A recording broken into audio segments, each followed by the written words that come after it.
الله الله الله الله ما لنا مولا سوى الله. حاضرین کو السلام علیکم ورحمۃ اللہ وبرکاتہ۔ اللہ پاک آپ کی میری ہم سب کی حاضری اپنی بارگاہ میں شرف قبولیت عطا فرمائے اور اللہ ہمیں توفیق دے کہ ہم صالح بندوں جیسے عمل کریں، ہم نیکوکار پرہیزگار ہوں، متقی ہوں، ہم شریعت کو سنتوں کو اپنانے والے ہوں، اللہ اور اس کے پیارے نبی حضور محمد صلی اللہ علیہ وسلم کے تابع ہوں، اطاعت کریں اللہ کی اور اس کے رسول کی صلی اللہ علیہ وسلم۔ اللہ ہمیں عمل کرنے والا بنائے، اچھا سچا مسلمان بنائے، پریکٹیکل مسلمان، ہاں نام کے نہیں بلکہ عمل والے لوگ، کردار والے لوگ، اچھے اخلاص والے لوگ، اللہ ان میں ہمارا شمار فرمائے، آمین۔ موت کیا ہے؟ سب سے پہلے یہ سمجھ لیں، موت امر ربی ہے، اللہ کا حکم ہے، اللہ کی کمان ہے۔ موت امر ربی ہے۔ کیا ہوتا ہے، کیسے ہوتا ہے؟ بہت ساری احادیث اس پر موجود ہیں۔ سب سے پہلی بات کہ انسان نہ تو اپنی چاہت و منشا سے اس دنیا میں آیا اور نہ ہی اپنی مرضی اور خواہش کے تحت اس دنیا سے واپس جائے گا۔ لہٰذا یہ انڈرسٹینڈ کر لیں کہ نہ آنا آپ کے ہاتھ میں اختیار میں ہے، نہ یہاں سے جانا آپ کے اختیار میں ہے۔ اب بھئی کب آئے گی موت؟ کچھ پتہ نہیں، کسی کا بھی پتہ نہیں، بس امر ربی ہے، یہ کبھی بھی کسی وقت بھی کہیں بھی آ سکتی ہے۔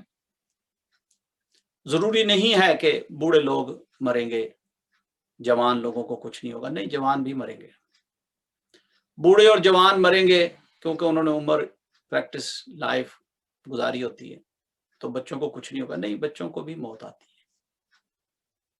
لہٰذا یہ کوئی کرائیٹیریا نہیں ہے، کوئی فارمولا نہیں ہے کہ بھئی بوڑھوں کو موت آئے گی، جوانوں کو نہیں آئے گی، بچوں کو نہیں آئے گی، یا بچوں کو آئے گی، عورتوں کو نہیں آئے گی، مردوں کو نہیں آئے گی۔ نہیں بابا، اللہ تبارک و تعالیٰ قرآن پاک میں فرماتے ہیں کل نفس ذائقۃ الموت، ہر نفس نے موت کا ذائقہ چکھنا ہے۔ اب تھوڑی سی اس میں روحانیت کی روشنی ڈالتے ہیں کہ بھئی قرآن پاک میں اللہ تبارک و تعالیٰ فرما رہے ہیں کہ ہر نفس نے موت کا ذائقہ چکھنا ہے۔ کس نے؟ نفس نے، ہر نفس نے۔ اس کا مطلب روح کو تو موت نہیں ہے، کیوں جی؟ اگر ہم اپنے جسم کی بات کریں تو یہ تو بہت ساری چیزوں کا مرکب ہے۔ ایک جو اس کو زندہ رکھے ہوئے ہے وہ اس کے اندر ایک روح ہے، ایک امر ربی ہے، دوسرا جسم ہے، تیسرا اس جسم کے اندر نفس بھی ہے، اور اگر جسم کی بات کریں تو یہ چار چیزوں کا مرکب ہے، آگ، پانی، ہوا اور مٹی۔ جبکہ موت کا فرمان یہ ہے، موت کا پروانہ یہ ہے، موت کے لیے پیغام یہ ہے کہ کل نفس ذائقۃ الموت، ہر نفس نے موت کا ذائقہ چکھنا ہے۔ اس کا مطلب موت جو آنی ہے وہ نفس کو آنی ہے۔ بس سمجھ آ رہی ہے؟ موت جو آئے گی وہ نفس کو آئے گی۔ جیسی آپ نے زندگی گزاری ہوگی ویسی ہی حالت میں آپ کو موت آئے گی۔ اگر نیکوکاری، پرہیزگاری، نمازیں، ذکر اذکار، ایسے کاموں میں لگے رہیں گے تو ایسی ہی حالت میں موت آئے گی۔ حدیث مبارکہ ہے جس کا مفہوم یہ ہے کہ آپ مریں گے ایسے جیسے آپ نے زندگی گزاری ہوگی، اور روز محشر آپ کو اٹھایا جائے گا ویسے جیسے آپ مرے ہوں گے۔ تو اس لیے نا جی کوشش کریں کہ متقی اور پرہیزگار بنیں، صالح بندے بنیں، باوضو رہیں، نماز قائم رکھیں، ذکر اذکار کرتے رہیں، قرآن کی تلاوت کرتے رہیں، انشاءاللہ تعالیٰ نیک اور حلال موت آپ پر اترے گی، اچھی حالت میں موت آئے گی۔ آنی تو ہے بابا، سب کو آنی ہے، ایک دن یہ ذائقہ چکھنا ہے۔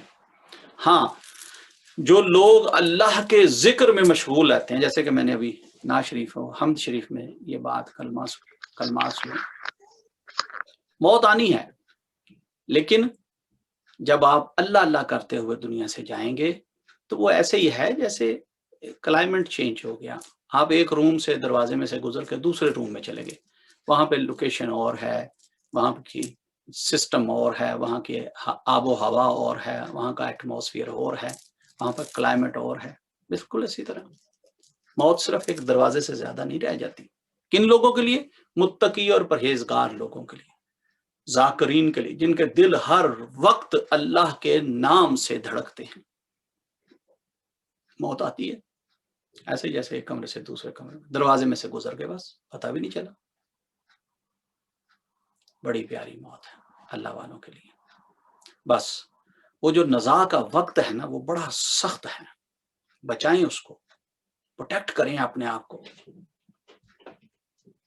اس کی مثال یوں دی جاتی ہے، فرمان یہ ہے کہ جیسے کوئی گیلا ململ کا کپڑا کسی کانٹے دار بشز میں، جھاڑیوں میں ڈال دیا جائے اور پھر اس کو کھینچا جائے اور ہر تار جو ہے وہ کانٹوں سے الجھ کر تار تار ہو جائے، یہ ہے موت۔ ہائے بڑی سخت ہے۔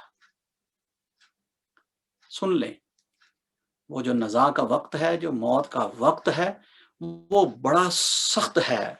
جب وہ نزاع کا وقت اترتا ہے، جب سکرات کا عالم بنتا ہے، بڑی سختی ہے، بڑی ہیبت ہے، اس میں بہت گھبراہٹ ہے، بڑا تذبذب ہے۔ ہائے اگر کسی کو دکھا دیا جائے تو یقین کریں وہ اپنا سر سجدے میں رکھے اللہ کی بارگاہ میں، توبہ استغفار کرتا رہے، اللہ کی تعریف کرتا رہے، گڑ گڑاتا رہے، اس سے معافیاں مانگتا رہے، اور اس وقت تک اپنا سر سجدے سے نہ اٹھائے جب تک اس کی موت اس پر اتر نہ جائے۔ اتنا سخت وقت ہے۔ مبارک ہو ان لوگوں کو، آپ سب کو، جو اللہ اللہ کرتے ہیں، ہر دم اللہ اللہ اللہ کرتے ہیں۔ مبارک ہو ان لوگوں کو جن کے اسباق، جن کے سبق نفی اسبات کے ہیں، کہ وہ ہر وقت لا الہ الا اللہ، لا الہ الا اللہ، لا الہ الا اللہ حبس دم کے ساتھ پریکٹس کرتے رہتے ہیں، اور جب دم ٹوٹنے لگتا ہے تو کہتے ہیں محمد الرسول اللہ صلی اللہ علیہ وسلم۔ کلمہ طیبہ کیسے پڑھا جائے گا جی موت کے وقت؟ ایسے ہی تو پڑھا جائے گا، کہے گا لا الہ الا اللہ، لا الہ الا اللہ۔ جب آخری ہچکی، جب آخری دم، جب آخری سانس نہیں رک رہا، اب نہیں برداشت ہو رہا، تو محمد الرسول اللہ صلی اللہ علیہ وسلم، کلمہ طیبہ مکمل ہو گیا، خیر و عافیت کے ساتھ، ایمان کی سلامتی کے ساتھ، کلمہ طیبہ کے ساتھ دنیا سے رخصت ہو گیا۔ واہ واہ واہ واہ واہ، یہ ہے نیک اور حلال موت۔ ایک چھوٹا سا واقعہ میں آپ سے شیئر کرتا ہوں۔ ہمارے ایک پیر بھائی تھے، اللہ پاک جنت الفردوس میں اعلیٰ مقام دے، غریق رحمت ہوں، یقیناً ہوں گے۔ ابھی میں جو بات سناؤں گا آپ کو سمجھ آ جائے گی کہ اللہ والوں کی موت کیسی ہوتی ہے۔ بڑے متقی پرہیزگار، بلکہ بعد میں پتا چلا کہ وہ قرآن پاک کی بہت سارا مجموعہ انہوں نے اکٹھا کر کے اس پر تفسیر لکھ رہے تھے، جو کہ مکمل نہ ہوئی ان کی زندگی میں، لیکن بہت متقی پرہیزگار حاجی صاحب تھے۔ ایک دن اپنی مسز کو کہنے لگے بھی میرے کپڑے نکال دو، امامہ شریف دے دو، میں نہا لوں تیار ہو لوں، میں نے فلاں فلاں جگہ پہ محفل ذکر ہے، وہاں پہ جانا ہے، تو میں نے وہاں پہ جانا ہے۔ اب اس تیاری میں وہ نہائے، تیار ہوئے محفل کے لیے، تو محفل ذکر پہ جانے کے لیے تیار ہو گئے۔ ان کے گھر والوں نے پوچھا کہ بھائی صاحب وہ جہاں آپ محفل پہ جا رہے ہیں وہاں آپ نارملی جایا نہیں کرتے، جو ہمارے لوکل ریگولر محفل ہے آپ اس میں جاتے ہیں، اور آج وہ دن بھی نہیں ہے محفل کا۔ انہوں نے کہا نہیں، آج میرا دل کر رہا ہے کہ میں اس محفل میں جاؤں، میرا دل کر رہا ہے، میرا دل چاہ رہا ہے۔ ویسے وہ ریگولر محفل اپنے لوکل اٹینڈ کرتے تھے، یہ کوئی اور تھوڑی سی ذرا ٹاؤن سے ہٹ کے بھی تھی۔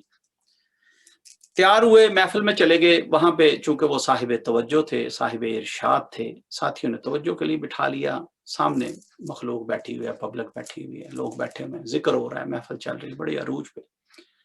تو دوران محفل اللہ اللہ اللہ کرتے کرتے انہوں نے یوں کہا کہ دل پہ ہاتھ رکھا، اور ہاتھ رکھ کے نا اسی طرف ہی تھوڑا سا ایسے کر کے جھکاؤ کے ساتھ جیسے لیٹ گئی یا ٹیک لگا دی۔ ساتھی یہ سمجھے کہ شاید بھائی صاحب کو کوئی وجد کی سی کیفیت ہو گئی ہے، کیونکہ اتنے جوش سے ذکر ہو رہا ہے، تو انہوں نے شاید کوئی 1-2 منٹ نہیں ڈسٹرب کیا، نہیں چھیڑا۔ انہوں نے کہا ٹھیک ہے، ابھی کیفیت میں ہے تو چلے خود ہی۔ 2-4 منٹ جب گزر گئے تو انہوں نے سہارا دیا، حاجی صاحب کو پکڑا، بٹھانے کی کوشش کی، حاجی صاحب بیٹھ ہی نہیں رہے۔ انہوں نے لٹا دیا حاجی صاحب کو۔ ساتھیوں کو کہا بھی دیکھیں ذرا حاجی صاحب کو وجد میں ہے یا کوئی طبیعت تو نہیں کوئی خراب ہو رہی۔ وہ ساتھیوں نے دیکھا، انہوں نے کہا اوہو شاید لگتا ہے کوئی طبیعت خراب، کوئی پانی لینے بھاگ گیا، کوئی ڈاکٹر کو، ایمبولینس کو فون کر رہا ہے، کوئی کسی کو کر رہا ہے، کسی کو کر رہا ہے۔ قصہ مختصر کہ جب تک ڈاکٹر آئے، ایمبولینس آئی، انہوں نے آ کے حاجی صاحب کو چیک کیا، تو انہوں نے کہا کہ ہی از گون، یہ تو آلریڈی مر چکے ہیں، پردہ کر گئے۔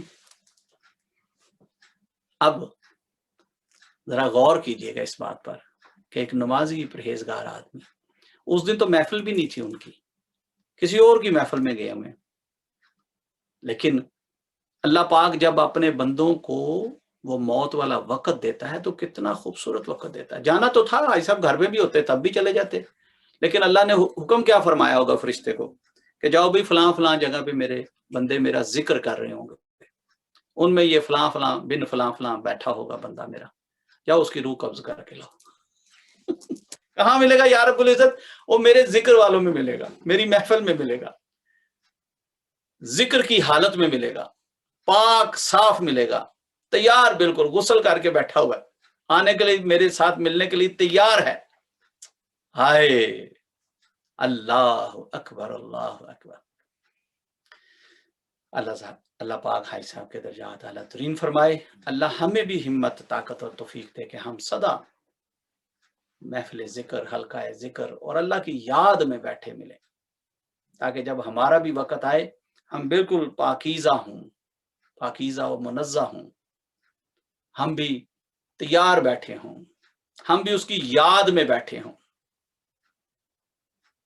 کہ اللہ اللہ اللہ کر رہے ہیں، ایک دم سے آنکھیں کھولی تو ایٹماسفیئر بدل گیا، بھئی یہ میں کدھر آ گیا؟ ہائے اللہ اللہ۔ اللہ پاک آپ کے میرے ہم سب کے نصیب و مقدر اچھے فرمائے، ہمارا دنیا سے جانا اللہ پاک آسان فرمائے، اور ہمارا خاتمہ کلمے اور ایمان پر ہو، سینے کو شادہ لے کے جائیں۔